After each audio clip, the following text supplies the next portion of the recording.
Welcome, this is Carrie Rhinehart with 5-Minute Math. Today I'm continuing my lesson on complex numbers.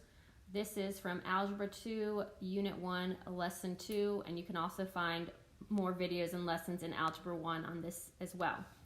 So I already talked about powers of I, but now I want to talk about operations with complex numbers. So remember, a complex number is written in the form a plus bi. This just means you have a real number, which is a, plus or minus an imaginary number. Now, one thing that you do need to remember is that I squared is equal to -1. Okay, and that came from the fact that I is the square root of -1. But when we're doing operations, we need to look out for this. Anytime we see an I squared, we need to replace it with a -1. For instance, let's do a simple one. Let's do 2 plus 3i plus 5 minus 6i. We would solve this just as if that I was an x. So we're going to combine like terms. We've got 2 plus 5, which would give me 7. And then I've got 3i plus -6i, or 3i minus 6i, which would be -3i. Okay. There's no I squared here, so we've got it in complex number form. We've got our real number, then our imaginary. So this would be our final answer here. Let's do another one. Let's say that we have 4 minus I minus 12 plus 3i.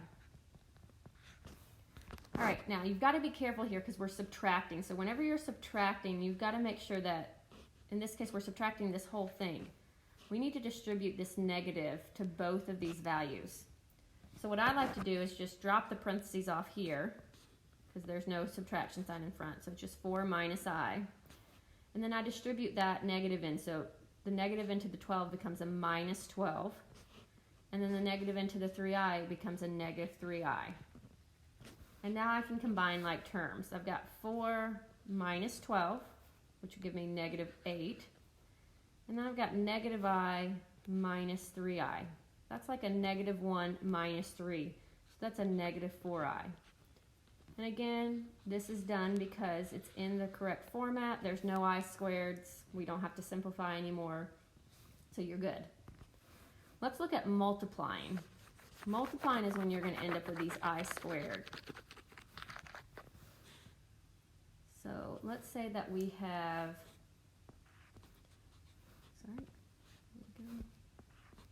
2 minus 4i times 6 plus 7i. All right, so we're multiplying these two, and remember when we multiply binomials, we're going to distribute, or if you want to call it FOIL, some students say FOIL. We need to multiply the 2 by the 6. 2 times 6 is 12. Then the 2 times the 7i. Well, 2 times 7i would be 14i. Then I need to multiply the -4i times 6, which would give me -24i. And last, -4i times 7i is -28i squared, because we've got that I in both of those. All right, so I see that these are like terms. I can go ahead and combine those. So I bring down the 12. 14i minus 24i would give me -10i.